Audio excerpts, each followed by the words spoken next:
For games, 2018 is definitely a year that got a whole lot better near the end. About halfway through the year, I wasn't really that sure I was going to have a ton to talk about with a top 10. There were definitely standout games, there just weren't a bunch of them. But just a few months later, now I'm looking at a list that I struggled to cut down to just 10 games. In fact, I'll have a secondary list, a best of the rest, if you will, coming next week. Much like last year, I think this year's lineup of games leaves a lot of room for personal preference, both in the order of games on my list and which specific games ended up even making it onto the list. But enough of my stalling, let's get into it.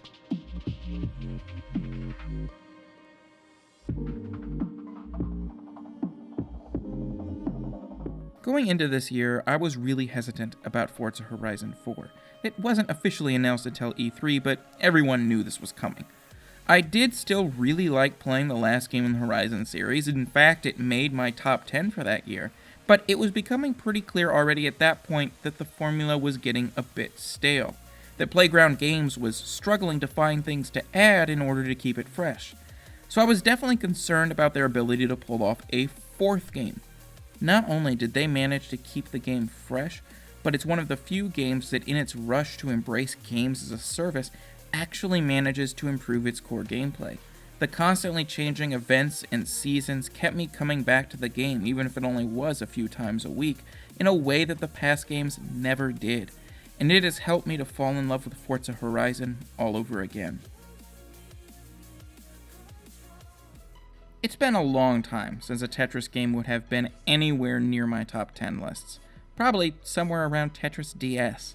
The last decade of Tetris games have been absolutely miserable attempts to cash in on the core formula in a handful of different, wholly unoriginal ways. But recently, it's felt like the series is finding its way back to both relevance and fun. First with Puyo Puyo Tetris, and now Tetris Effect. Ultimately, the Tetris Effect isn't doing anything particularly revolutionary, but it's hard to deny the genius in combining the style of Mizuguchi exemplified in games like Lumines and the mechanical purity of Tetris. Now, those two things come together in a transcendental experience of a game that reminds me a lot of Rez. It really is worthy of the name The Tetris Effect, and it's a game that everyone should experience. When I first started playing Red Dead Redemption 2, I was absolutely in love with it, and there are parts of it I still think are incredible, hence why it's on this list. The extent to which Rockstar has built a living, breathing world here is far beyond anything else on the market today in so many different ways, and interacting with that world can be an absolute joy at times. But every time the game forces me to take on one of the stock Rockstar missions that haven't really changed since the PS2 era, I fall more and more out of love with the game. The world here is an amazing achievement that represents the evolution of ideas that start as far back as truly open-world sandboxes like Far Cry 2. And I spent hours and hours just wandering around the world, helping strangers along the road and roaming through the streets of small towns. But so much of what Rockstar has put into that magnificent, sprawling, beautiful world of theirs is pure, unadulterated tedium, and their decision to continue to prioritize their outdated mission structure over open-world freedom is endlessly infuriating. For me, tactics games have always been best in small bursts, and as such, they tend to make wonderful portable games.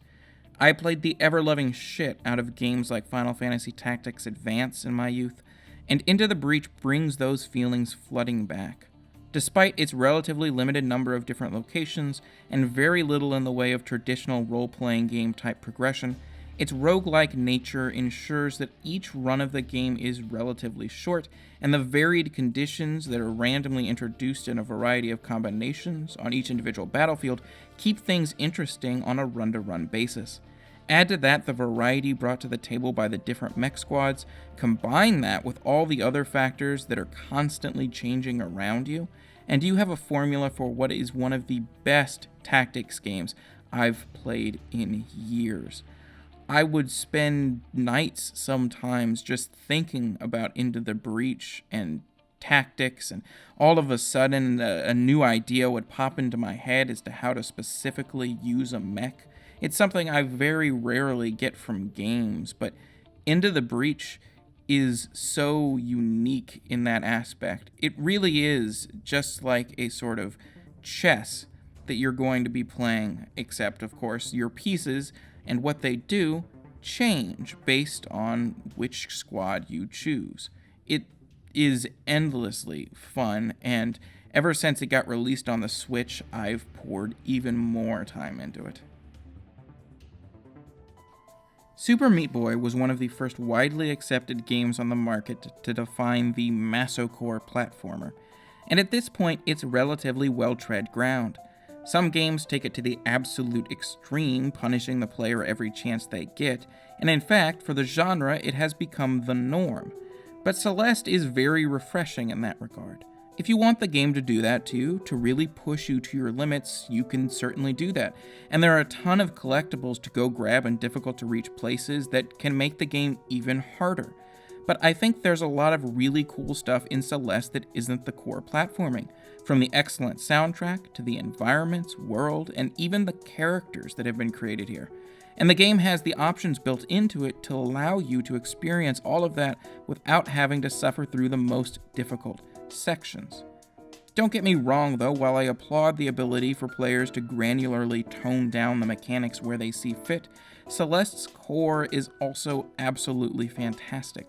The jumps and teleports, while they can require absolute precision in parts, do so without feeling like they're being unfair, requiring you to do something on the edges of what's physically possible. And the always present release valve, the ability to take a loss on a room and move on, keeps the game more fun than its contemporaries often can be. I've been very into the side-scrolling roguelite genre ever since Rogue Legacy came out years ago, but no game had really managed to be a worthwhile successor to that game in every way, until Dead Cells. Dead Cells captures just about everything I loved about Rogue Legacy. It has an incredibly tight and refined combat system at its core that makes you feel like you never are being really screwed over by the game. It contains meaningful meta progression from one run to the next, and, perhaps most importantly, provides a level of randomness to each individual run that keeps things interesting and entertaining.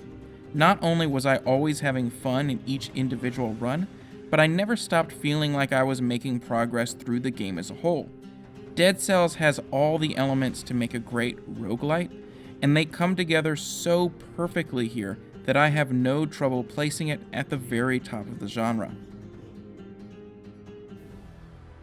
Making it a good superhero game can be tricky, and making a really great one is straight up hard. You have to capture what it feels like to actually be the superhero in question, but you need to do it without making the player feel overpowered. There has to be a challenge to it, but there also has to be a feeling of having a certain level of power to start with. It's really hard to find that balance between overpowered and underpowered and make it work.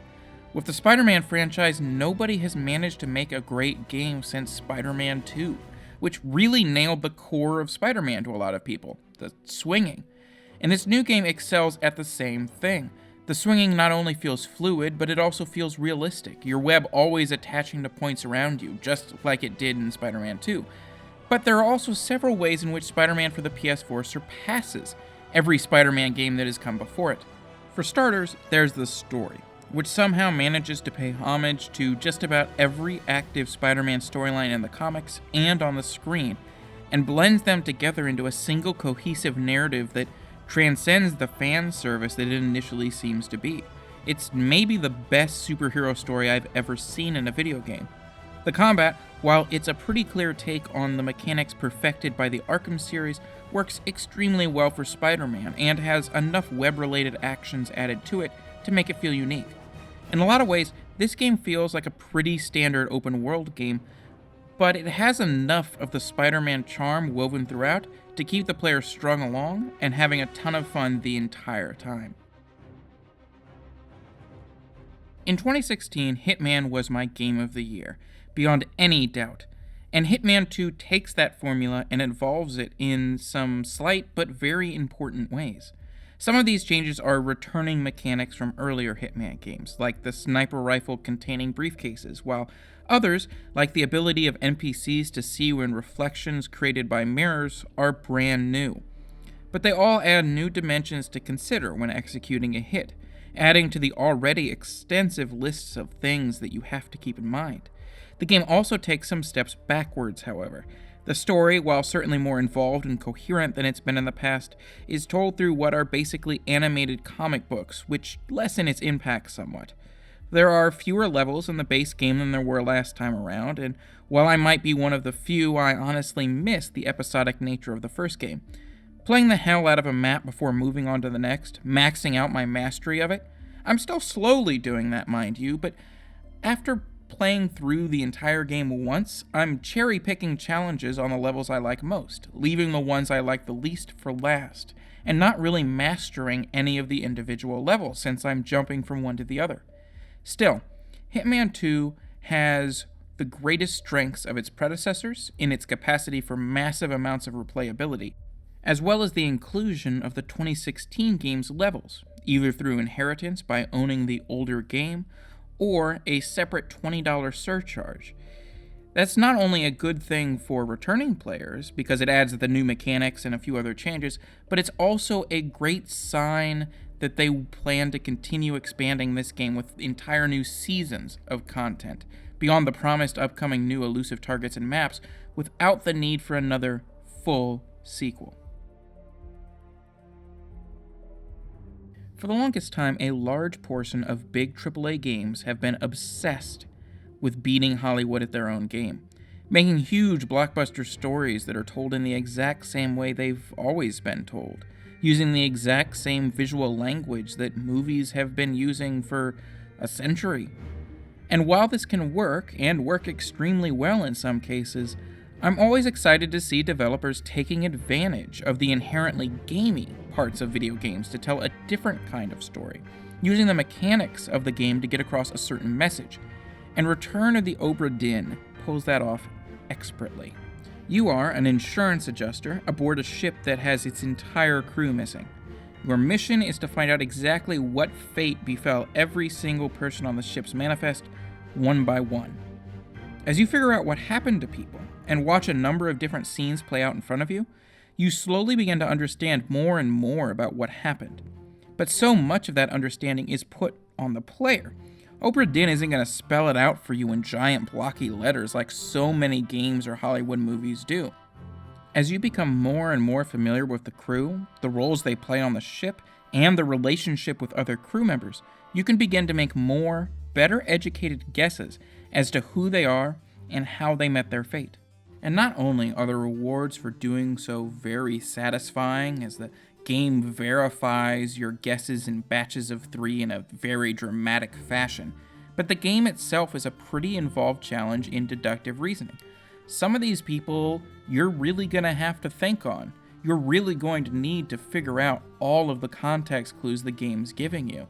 Nobody's just going to say their name out loud. Return of the Obra Dinn likely isn't for everyone, but as someone who always falls hard for game mechanics telling a story, and for games that require a lot of deductive reasoning, I absolutely fell in love here.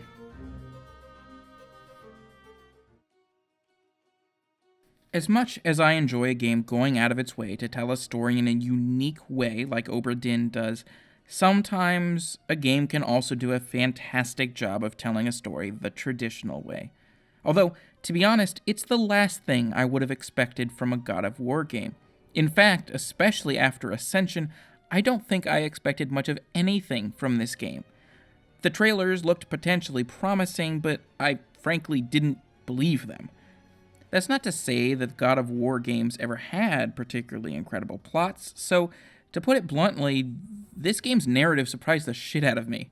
The semi-open world of God of War and its enormous, intricately detailed environments are stunning, and the story they help contain is just as impressive. a deeply intimate examination of not only Kratos himself and his coming to grips with his role in shaping the events of the previous games, but also his relationship with his son, and that son coming to grips with what his parentage means for him. It's an incredibly well-written overall plot, but where the game really shines are those moments that push forward the game's relationships. The one-on-one conversations, even the ones that have nothing to do with the main story, that just pop up when you're rowing around in your boat. They feel so real, and yet so simultaneously like a peek into something otherworldly. And I haven't even mentioned the combat yet, which feels so incredibly different from what had come before in this series. So much more heavy and deliberate. Kratos feels like a lumbering giant, still agile in his size, but enormous nonetheless. And it lends a far more grounded feel to the combat in general, while making it feel a bit more intimate as well. I think that's what I really love about this game. There's a level of intimacy to every element of it, to the narrative, the combat, and the world, and it's a level of intimacy you rarely see in video games. One that not only makes you feel closer to the characters, but helps to immerse you deeper in its world in a way no other game managed to do for me this year.